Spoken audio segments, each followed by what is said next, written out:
Well, almost every day for quite a while. You know, um, very few at that time, very few um, young black boys had their own cars. And of course, it was a luxury. But I did, and all of my brothers did. We worked on a farm, but we worked hard and worked there every day. But there were some advantages to that we had cars when all of our classmates, nobody had cars. And so I would pick up Janita, and back then, Burger King had just been created, and it was a storm. And we would pick up Burger King hamburgers. And after she had been working at a burger shop most of that evening, and we'd have the Temptation and Smokey Robinson and James Brown and all of these very successful artists in our day, and legends really in the black music industry. Temptations, I learned to sing most of their songs. Um, but we would have that playing, and we would eat, and we would stop here and there, like at the Civic Center, and talk. Um, Very few movies ever, but that wasn't as significant as being a luxury then, maybe as it is now. Theaters for blacks, especially in North Louisiana, were limited. Remember now, we at our age, we're in the midst of civil rights in this country. It was a lot of it was intimacy, but it was also just being around one another. Janita worked also at a hamburger shop around the corner from her house. I would get off work and go and sit with her mother, and I would entertain. Sadie would entertain me um, at the house until Janita got off. Then I would walk around the corner to get her, and then we'd come back and sit at the house, or we'd sit out in the car outside the house. Uh, Sadie and her brothers gave me uh, a lot of respect and discretion. They trusted me with their sister. Sadie trusted me with her daughter. Um, we would run to the store to get things. Sadie would cook little things for us just to enjoy while we uh, sitting there together. It was it was simple but extremely valuable and tremendously intimate. It had intimacy in those moments that I treasure even now. And then there was the driving around and buying hamburgers and going to the movies every now and then. Um, um, but it wasn't a lot beyond that because it wasn't a whole lot to do beyond that. It was just that, you know. Now Janita was in the Miss Monroe beauty contest. That was exciting. She placed very high in that contest. She was a beautiful young lady and still is after 50 years of marriage. Mm. Well, they thought of her uh, as at the beginning just another young girl because I was kind of moving around. Um, but when they grew to know her, it was completely different. Right now, my Janita is like a daughter to my parents, and some of it has to do with the fact that a lot of things that she learned about cooking, at least some of it, my mother taught her. What Sadie said to me when we got married at such a very early age is, Donald, I haven't had a chance to train her. And training didn't mean nothing to me and Janita. All we wanted to do was to be together. We didn't have anything. We didn't even have a place to stay. But we wanted to be together. And we wanted our child, Leah, to be born in our name. And so um, she she was thought of very high by my family, very pretty and shapely. Um, and so they liked her. And of course, Janita's always had this very calm approach to people, not abrasive at all. Somewhat of what she's now, professional. You see it in her. She's a natural social worker. Hmm. Well, um, almost in succession, my Sherman, the brother next to me, I think, was married first, maybe 2 months earlier, something like that. And then my older brother, who I went and got his marriage license signed for him and everything, we were always working. But he couldn't get back. He was working in Olive, Louisiana to do it, so I went to the court on his behalf. He was married. And then a month or so later, I was married. But I had, Janita and I had been together. Uh, she would call, or I would call her 3 and 4 times a day. Anytime we were not with one another, we were on the phone with one another. When I went to work, she would even go to work with me. So it just wasn't any time that we really wanted to be separated from one another. Um, our wedding was real simple. It was not without challenges because I had to go tell Sadie that I was going to marry her daughter. And I had a reason for having to tell Sadie that. It's because Leah had been conceived, and we wanted her to be born in our name. And Sadie asked the question, how are you going to make it? And I said, we're going to work and make it, get our education and go on. Just Sadie and I in a conversation. I found her in her favorite place on a Friday evening. I drove 200 miles to go have that meeting with her. She didn't know that it was going to be a meeting, but I had a purpose in mind to honor her daughter and to do it right. So we also, with my father, um, I had to tell him and my mother. My mother was the best you could ever have.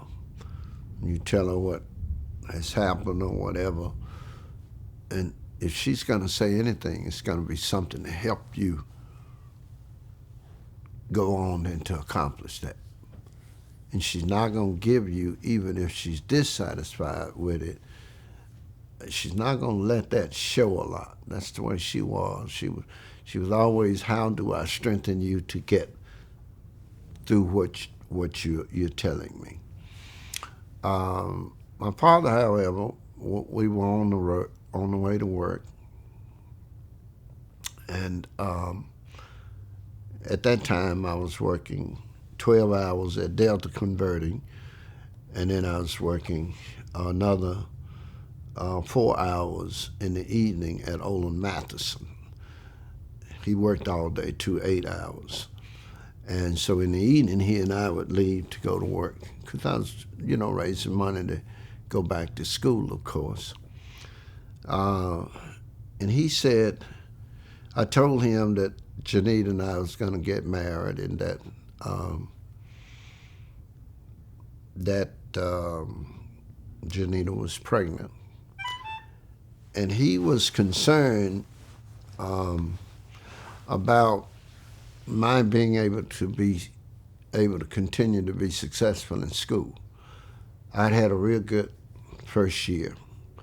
Academically, I was in an accelerated curriculum called 13 College Curriculum.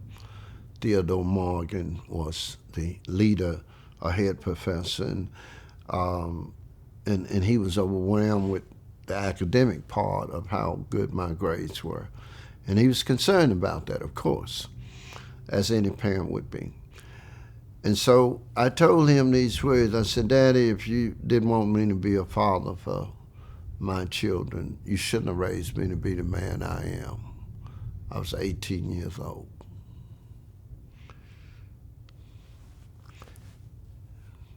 Janita and I got married in my brother's shotgun house. And a lot of pressure was around me. How to be successful. How are you going to make it? How are you going to go to school? How are you going to see after your child? All of that was there. You're already working 16-hour days. So we set out together, married, and my English teacher husband, Mr. Martin, did the wedding. And it was a family affair. My brothers, my parents, Sadie and Dottie and Jerry, your father, and all of those were there. And wasn't anything fancy at all, okay? And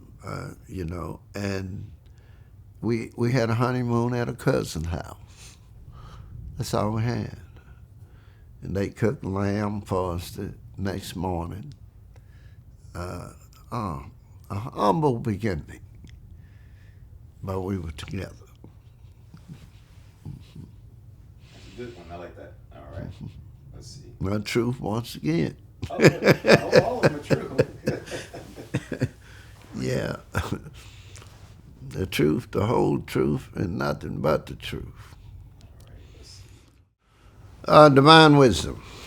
And what I mean by that, being led by thoughts of God as opposed to my own thoughts.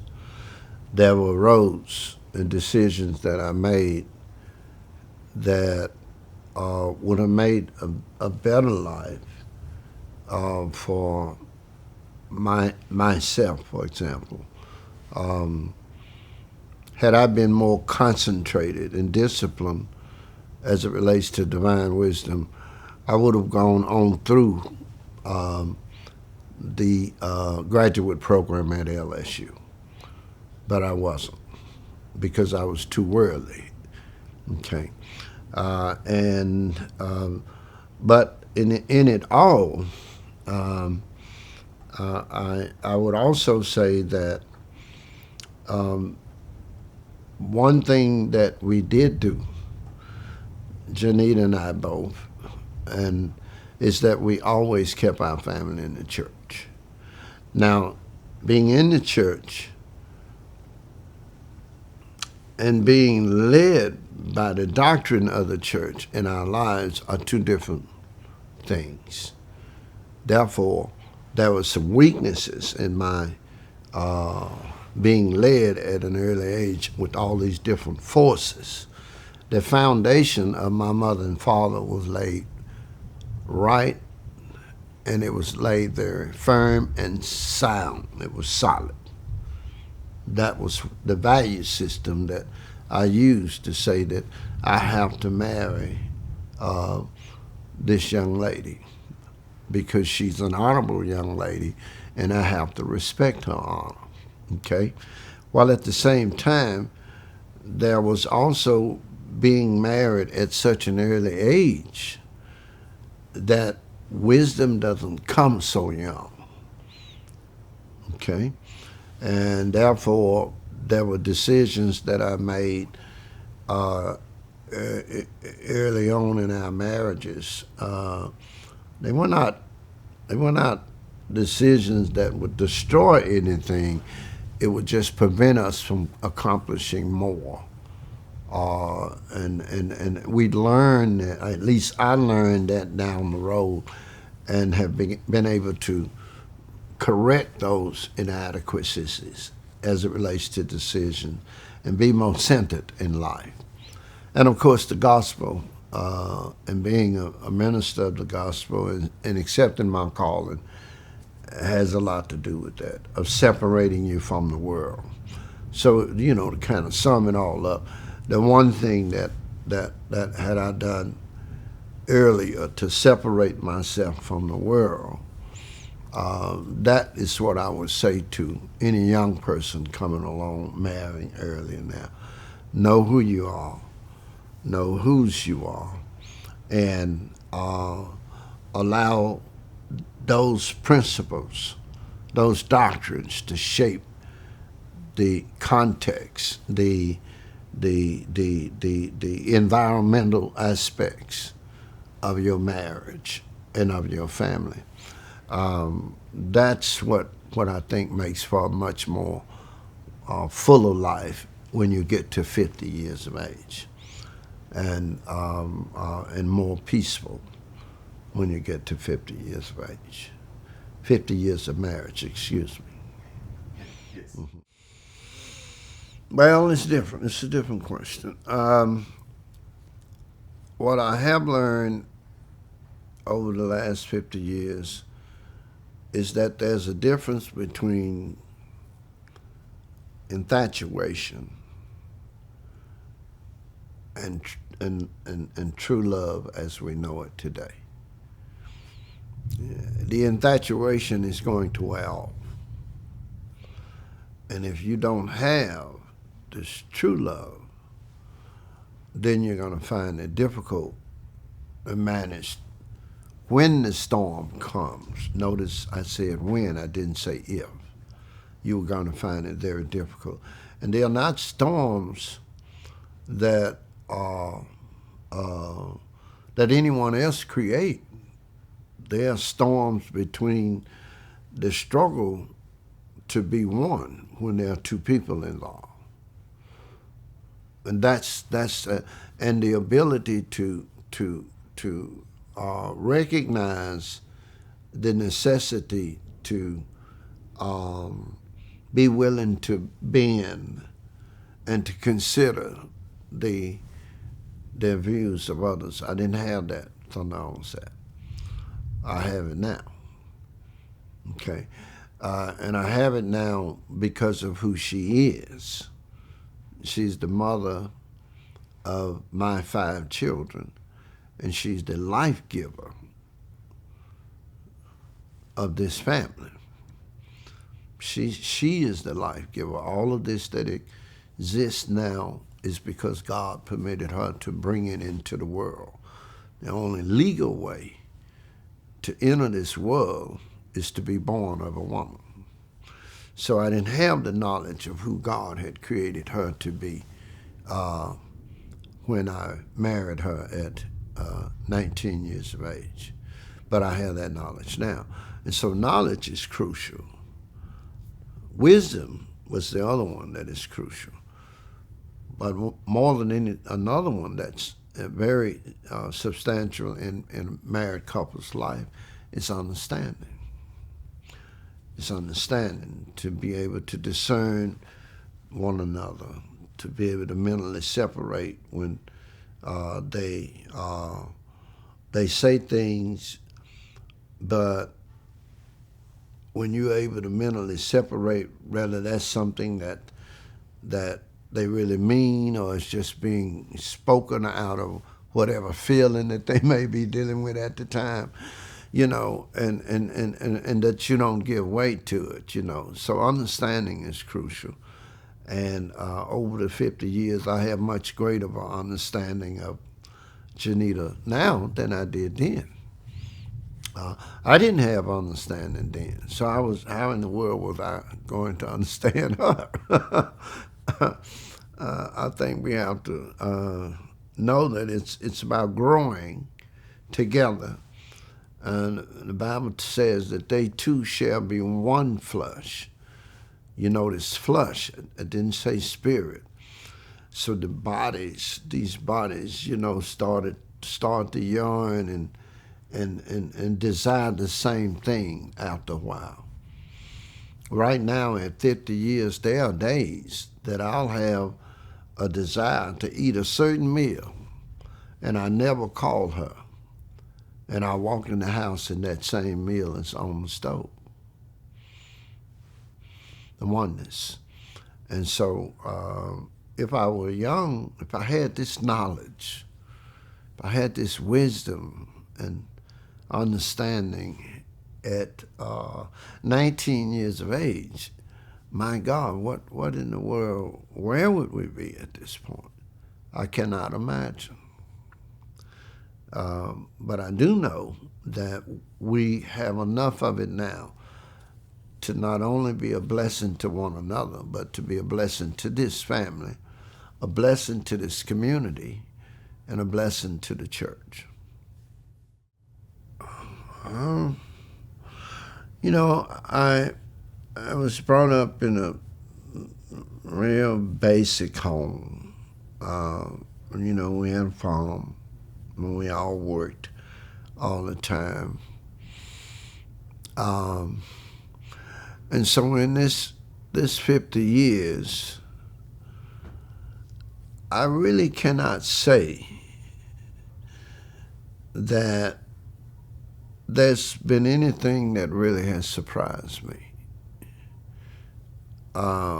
Nothing has been so extreme that I would say, wow, I didn't see that coming.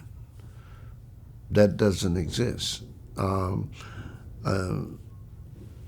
It may exist in me, and it may have existed in me. She may have said, wow, I may not have seen it. But she's not that type. She's an even keel. She's pretty much, in many ways, the same person today as she was the day that I met her. Same temperance. Certain things she's just not going to do. And you don't have to run around worrying about her doing those things. She's just this very stable, very conscious from the standpoint of who she is, and that is, I think, one of her greater values. She has her own self-values about who she want to be, and that comes from what she was taught in Sunday school. That was what attracted me to her. One of the reasons why I was real comfortable about marrying her, because I looked for that in a woman. So I don't know if there's been any real surprises over the 50 years, at least for me and her. Now, what she may have seen in me, I really can't. Well, I'll give you something that's really early, before we were married. It's one of those days I had picked up, and we were riding around in the city, and we went by this civic center. The water was running, as it is now. Lights are showing, water sparkling. if you're gonna, it might be something good to add in this documentary, because here's where at that fountain, we talked about getting married. I talked with her about my dreams, education, going to Southern University. I talked about having a home, children, families. And we sat there and talked. I talked about owning things. I always had these big ideas about owning things and land and property. And I wanted to have nice cars and things like that. And I talked with her about my dreams that night. So I'll never shall forget it. We have since gone back there recently. We were there on another occasion. We had my nephew being sworn in as an appeals court judge. And we went there, but we remembered. And we stopped and said, you remember when we talked about our dreams at this fountain that night. It was night, but I shall never forget it. And that's a memorable moment, because it's actually what I keep focused on.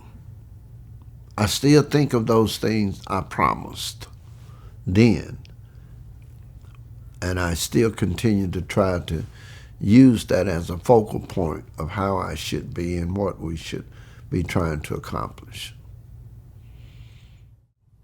And family is the most important thing. Deeply instilled in us. The family, don't let nothing in life other than God. You got to have God, you have family, you have honesty and hard work. Those are the 4 pillars that we will instill with. God, family, honesty, and hard work, and drilled every day of our lives. By example and by teaching and leadership. We didn't decide to go to church each Sunday. It was a requirement. Everyone. Clothes were prepared the night before by my mother for 6 children. Every Sunday. Sunday school, Bible class during the summer. Work, we have a farm, I don't know how many fields. We had people we hired, but we also worked alongside the people that we hired. We had 3 tractors. Hard work was part of it. And I thank God today. I thank God for my father teaching me the value of hard work, while also allowing that hard work to be the basis for family security. I work the way I do now because it's in me. I'm programmed to work like that. And family security is crucial. So every child, you have to try to make certain that that's there. We had some difficult days. We started off with brown paper bags in the villa, which was a married student apartment. I didn't have that at first. I went to Mr. Smith, Renard's father, and probably one of my most vulnerable moments in life. I sat with him. I was staying in Granderson as a student at Southern University. But then I got married, and I told Mr. Smith, I said, Mr. Smith, I've gotten married, and I want to be able to live with my wife and go to school. In the middle of a semester. And so Mr. Smith took the money I had paid and he moved me out of a dormitory without another dime to be paid and put me in a married student apartment. There, Janita and I were together. Willie Mae bought us some luggage, one of the first visitors we had. And she was very committed to her niece. I mean, she was. And supporting us as this young couple going to school. Probably because it reminded her of her and Oris, of how long they worked together to acquire what they have, but they didn't always have that. They had to work together and save their money. And she was there for us, Janita's auntie. And so we moved into this apartment, but I felt very vulnerable then because I didn't have what I needed to be a family. But God taught the heart of Mr. Smith. I didn't have it, but God had it. I didn't have it, but God had it. And we stayed in the villa for the time that we were in school. Leah was actually brought up in college. Leah attended college before she went to daycare. Now, I'm not talking about no year or two or whatever. I'm talking about 3 or 4 years before she ever entered a daycare. Because while we were in school, I would keep Leah while Janita was in class, and then Janita would keep Leah when I was in class. When there was a conflict, Leah went to class. There was sometimes that there were conflicts where that class for that semester was only being offered at this particular time. And so Leah went to class. Leah was at the student union. You know, she was brought up in college. That's why she's so smart. And she's never had a problem with being, academically driven. It was just instilled, and she loves education. And so,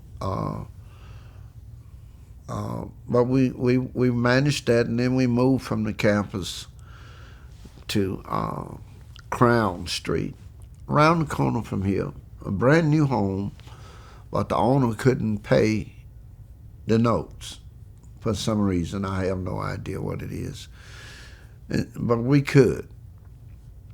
We both were working, and not long after that, I finished school. I went to grad school for a summer at LSU, but not enough being centered to go on. And I left LSU and went into state government. And not long after that, we bought where we are now. We've only moved since we come to Baton Rouge, from the villa to Crown where we rented, and from where we rented to where we own. That's it.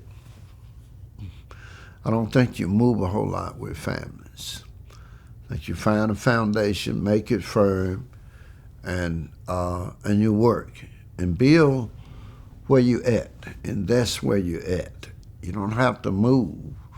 Now a lot has changed in this neighborhood, but somebody has to be a change agent. Somebody has to be there to help keep things to where they need to be in communities. If everyone always move out, then what happens to that community? It literally destroys itself from the inside because there's no hope.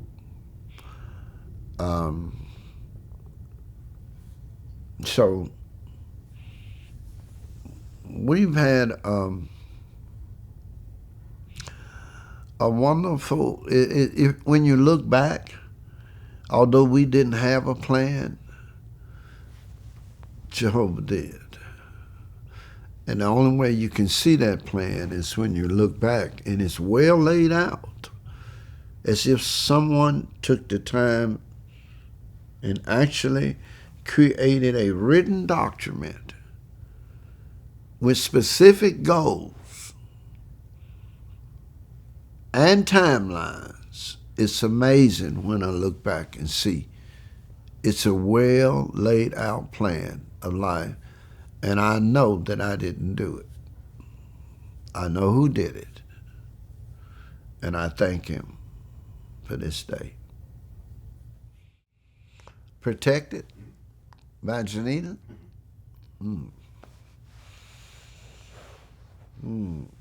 That's a good question.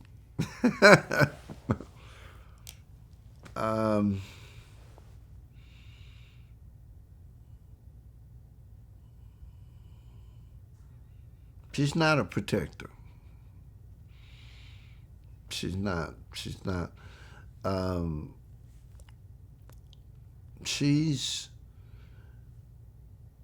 Janita has never had a day in this world where she was on her own. Not one day. From her mother at 17 or 18 to where I had to assume responsibility to see after her. What she is a protector is with her children. Now there she's a lion, and it's a short stem. Okay? But with me, no. There's no. She assumes, and sometimes that's not so good. She assumes that I always have this strength and ability to overcome, when in fact there may be instances that she could have been protected. I'm gonna give you the truth. Maybe sometimes and in my mind, she sees me as being infallible, and this strength to do almost anything, anytime. Even still now, but that in my mind is subject to time. Because I'm getting, I'm now, in October I'll be 70 years of age, but yet able to do all that I ever did, but it takes a lot more now to do it. So in the 50 years, I don't know of an instance where she was a protector for me. Okay. But for the children, every day, every moment of the day. That's Janita. Okay. Everything. I learned that you are to, and my father would say, take care of your wife, that you are to be the leader of the family, that it's your responsibility to see to it that the family is well, that they have a good place to live, that you educate your children, that you make certain that they're brought up in the church. That's my father. That you work to take care of them. And I learned that my father was this infallible person, sort of like me. I must have all his ways, and I have his body.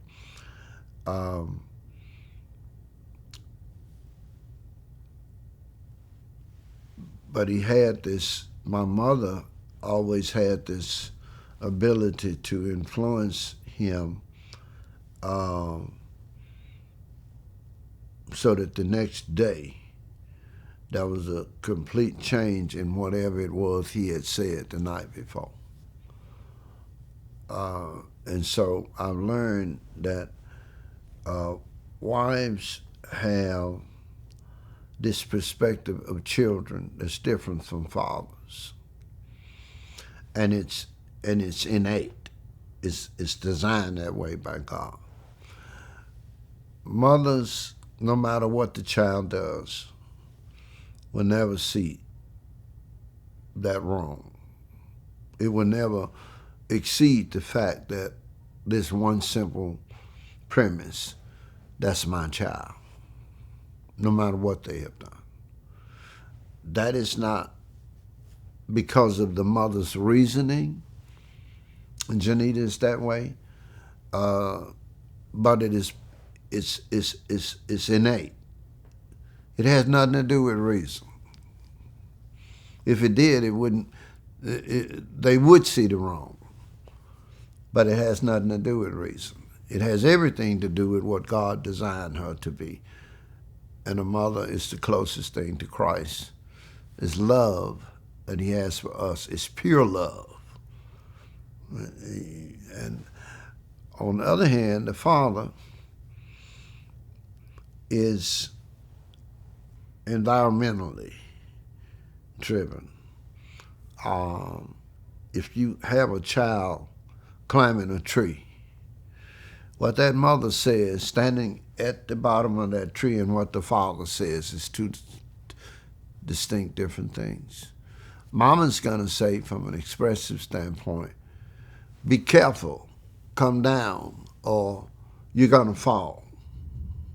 The father's going to say, you can go higher. Know that you can go higher. Be strong. Be courageous. So in my mother's and my father's marriage, I learned those things. It was set before us day in and day out. I had to love. No mother could love any more than what my mother did. And then I had this father driving me to be everything that I'm supposed to be in life. And not to ever, ever not know that you have to take care of your family. That's what I learned from my mother's and father's marriage. Not only my mother's and father's, but my uncles and my aunts. They were also teachers. And my grandparents, they were also teachers. We didn't travel back then.